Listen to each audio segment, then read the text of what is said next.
Continuamos en estos días en la temporada de Pentecostés. El domingo pasado tuvimos el privilegio de celebrar la confirmación de Samantha, de Raylan. Tuvimos el privilegio de celebrar el hecho que en ese acto de Pentecostés el Espíritu Santo cayó sobre la gente congregada y había un movimiento de Dios muy fuerte. Pero muchas veces en la vida de la iglesia, Pentecostés es un solo domingo y después nunca más hablamos del Espíritu Santo hasta que hablamos del hecho que el ángel le visitó a María y quedó encinta. Pero la verdad de las cosas es que servimos a un Dios trino, Padre, Hijo y Espíritu Santo. Y nosotros estamos en la temporada histórica cuando el Espíritu Santo está obrando. O sea, no creo que Jesús encarnado está comiendo en sus casas, ¿verdad? ¿Verdad? Porque si no me invitan. Lo que pasa es que tenemos al Espíritu de Dios que está obrando en el mundo y obrando en nuestras vidas. Pero muy poca énfasis ponemos. Me da risa que Beatriz es la que cuida del altar y me dice, en esta semana, pastora, voy a cambiar las telas a verde. Y me dice, mi libro, ustedes saben, Beatriz sigue el libro.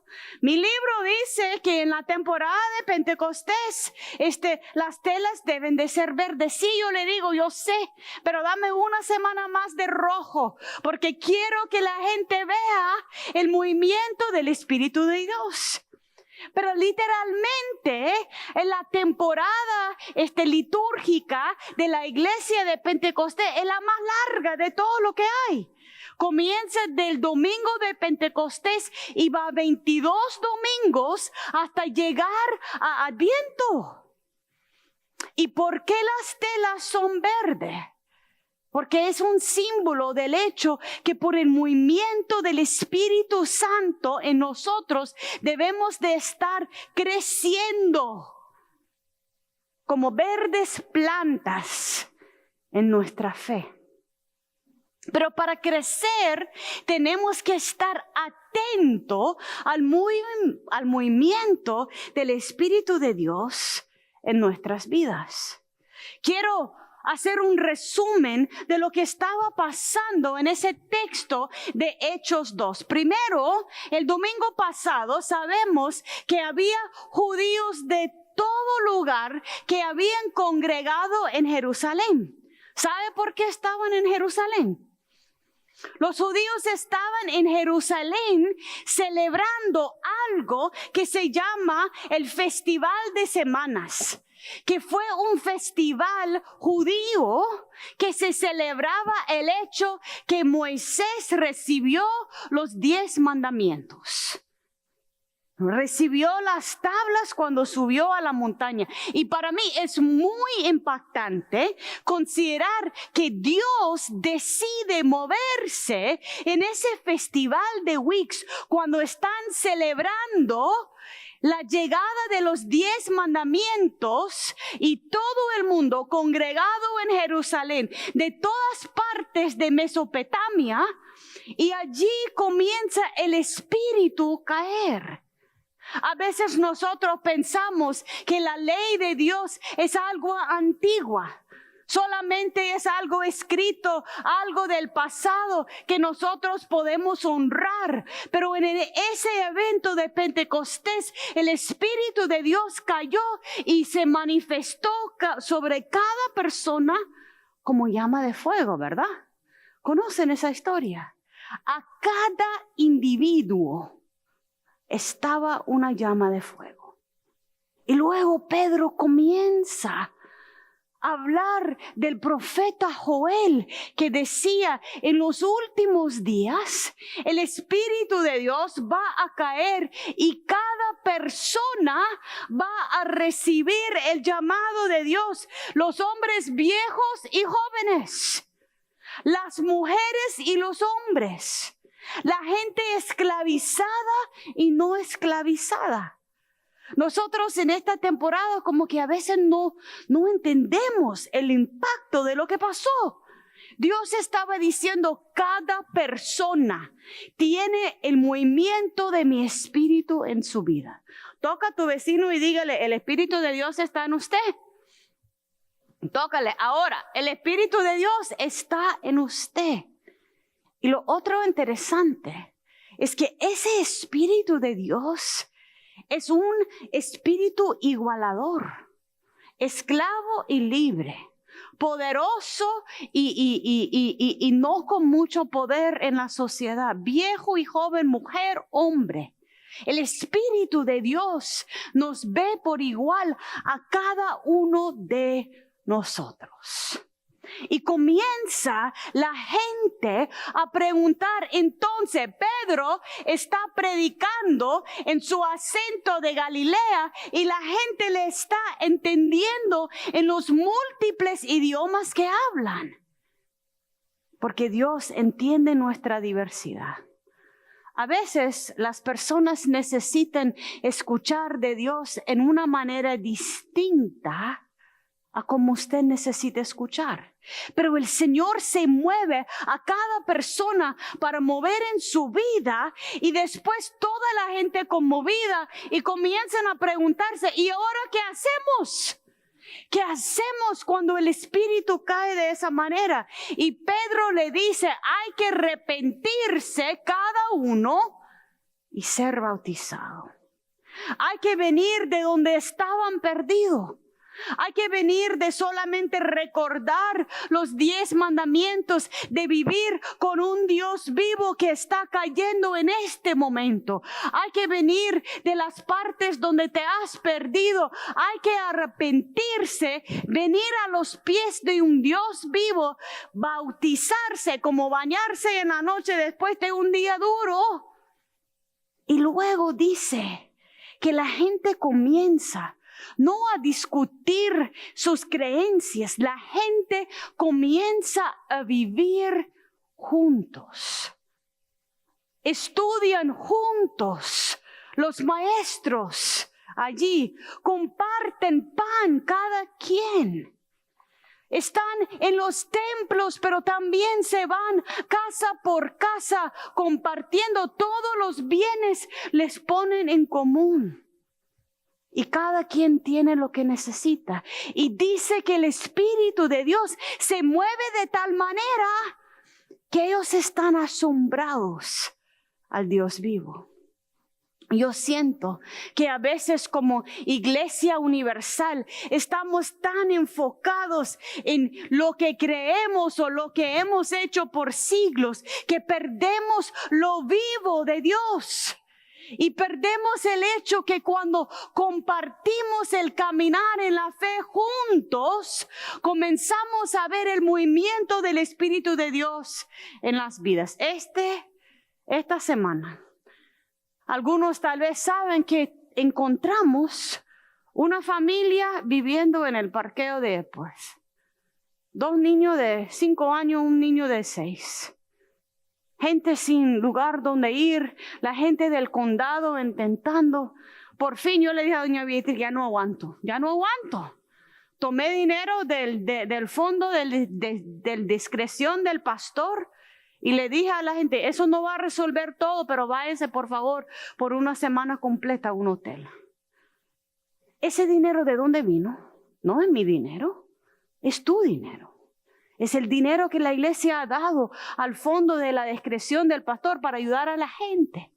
Y por supuesto, el hombre y la mujer y los niños sintieron asombrados por el movimiento de Dios, pero ese movimiento de Dios no hubiera pasado si ustedes no hubieran dado el dinero para que luego Beatriz les sirve donuts y yo le puedo mandar a un hotel. Porque la práctica de la fe es algo vivido. Y Pedro le muestra a la gente lo importante de vivirlo. Romanos es escrito no por Pedro, es escrito por Pablo. Pablo, luego de haber estado con esa experiencia tan profunda que el Espíritu de Dios le cambió el corazón, y Pablo comienza a ser uno de los líderes más fuertes de la iglesia, él escribe Romanos y comienza a hablar de qué pasa cuando el Espíritu de Dios comienza a obrar en nuestras vidas. Primero dice Pablo, nosotros sabemos que toda la creación está sintiendo hasta como dolores de parto por la injusticia. Un gobierno que se cree rey, una injusticia que es palpable, un proceso de discriminación horrible. Y uno siente, ay Señor, hasta que me parte el corazón.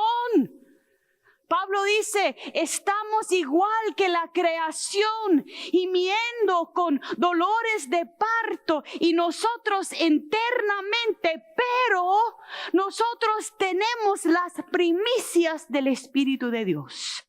No estamos solos en esta lucha. El Espíritu que cayó en Pentecostés no es simplemente un símbolo, un adorno en la iglesia de rojo, de verde. El Espíritu de Dios es el poder del Dios vivo dentro de usted y dentro de mí. Y tal vez lo más difícil, y dentro de la persona que le cae mal, que Dios sabe que también es hijo y hija de Dios. Y ese Espíritu de Dios en nosotros es el Espíritu que nos da la esperanza, dice Pablo.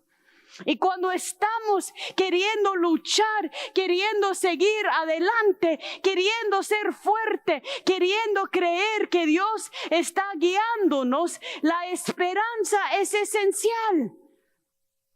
Porque cuando perdemos la esperanza,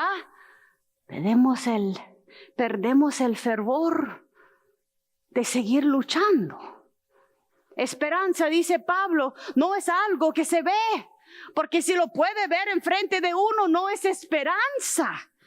Pero uno espera en lo que uno cree que Dios está haciendo, y te da la habilidad y me da la habilidad y da la habilidad a la familia en el parqueo, da la habilidad de creer que la historia no termina allí. Y luego por el movimiento del Espíritu, nosotros caminamos juntos sabiendo que cuando uno falta la esperanza, yo le doy la mano y seguimos adelante. La esperanza no es algo que se ve, es la fuerza de creer en lo que no se ha manifestado todavía por el Espíritu de Dios en uno. Sigue Pablo y dice que Dios tiene no solamente su Espíritu en nosotros, pero su imagen. Eso es lo interesante, porque sobre lo largo de la iglesia, muchas veces hemos querido controlar el Espíritu de Dios. Hemos querido decirle a personas que usted no tiene la imagen completa de Dios, pero el Espíritu de Dios pone en nosotros, cada quien, la imagen de Dios. Y tenemos una fortaleza de saber que somos predestinados, escogidos por Dios toditos, para ser salvados, llamados y glorificados.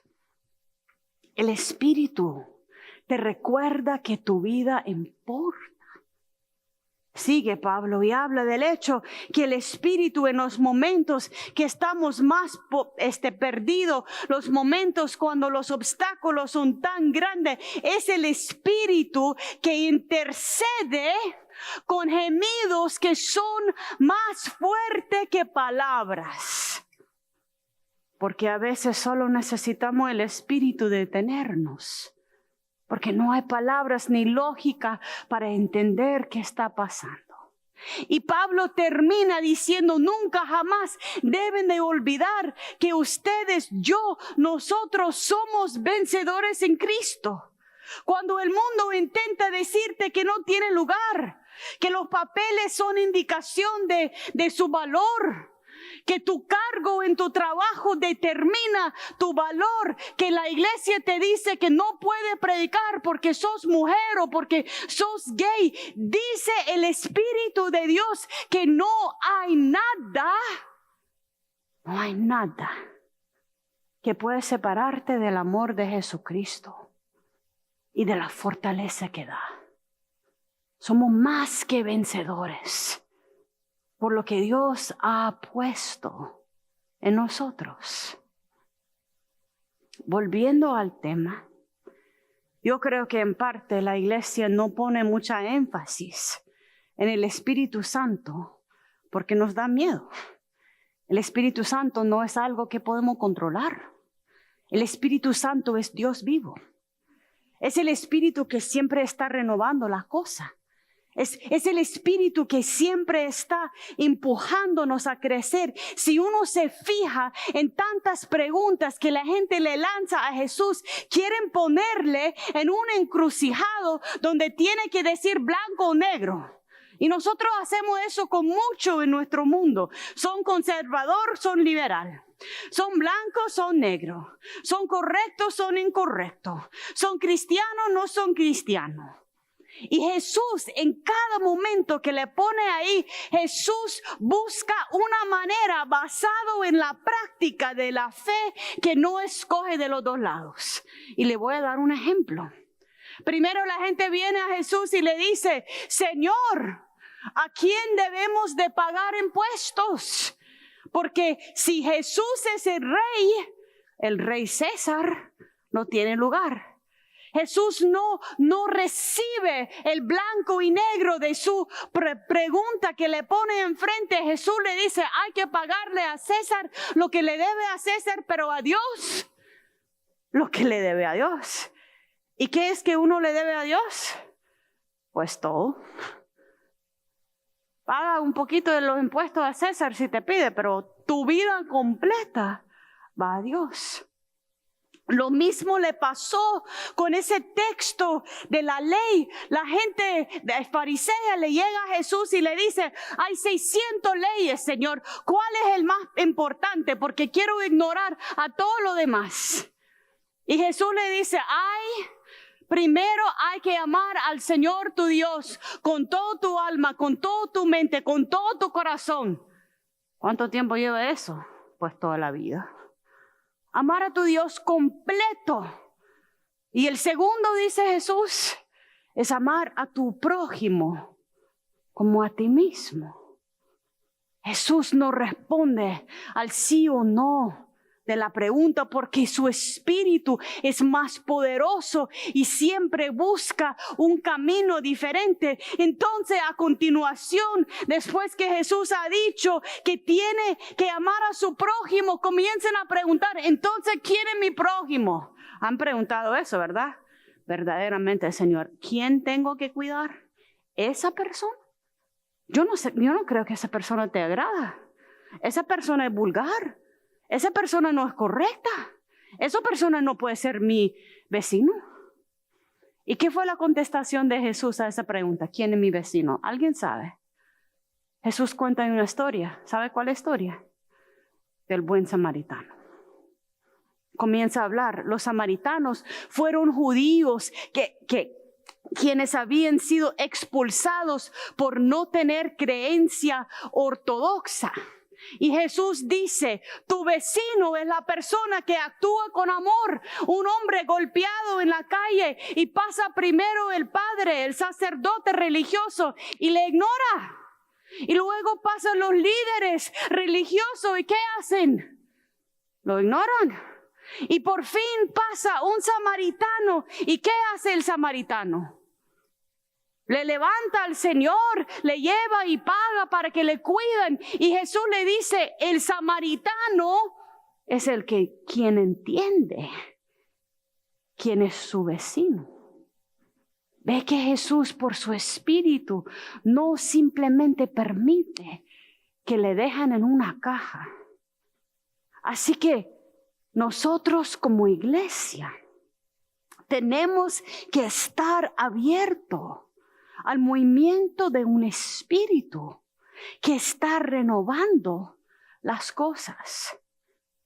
Cuando yo era joven, 15 años tenía, yo había crecido en una iglesia metodista.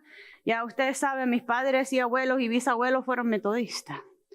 Pero yo quería ir a un grupo de jóvenes, como yo era joven, que tenía mucha diversión y me gustaba. Entonces me fui. Y estaba en ese grupo.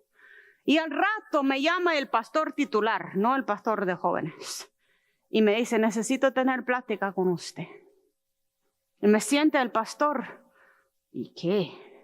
Y me dice, usted está causando problemas. ¿Por qué? Yo le digo. Porque usted está diciendo que usted quiere ser líder en la iglesia. En 1 de Timoteo 2 dice que una mujer no puede ser líder sobre un hombre. Así que usted está equivocado. Y le digo al pastor, pero yo siento el Espíritu de Dios muy claro en mí, que tengo ese llamado. A mí no me importa lo que está en tu corazón, esto es lo que dice aquí, en 1 de Timoteo 2. Yo, siendo joven, sin tener mucha experiencia con los textos bíblicos, le dije, Señor, me va a disculpar, yo no sé dónde está en la Biblia, pero yo sé que la misma Biblia ha sido usado para justificar la esclavitud. Y ha sido usado para justificar hombres teniendo varias mujeres. Así que no sé exactamente. Pero yo creo que el Dios que yo conozco no me va a poner eso adentro, sino es de su espíritu. Por supuesto, dejé de ir a la iglesia y a ese grupo, porque no era mi lugar molestar al pastor en su rebaño. Pero el Espíritu de Dios estaba en mí. Y a veces no queremos reconocer el Espíritu de Dios en otros.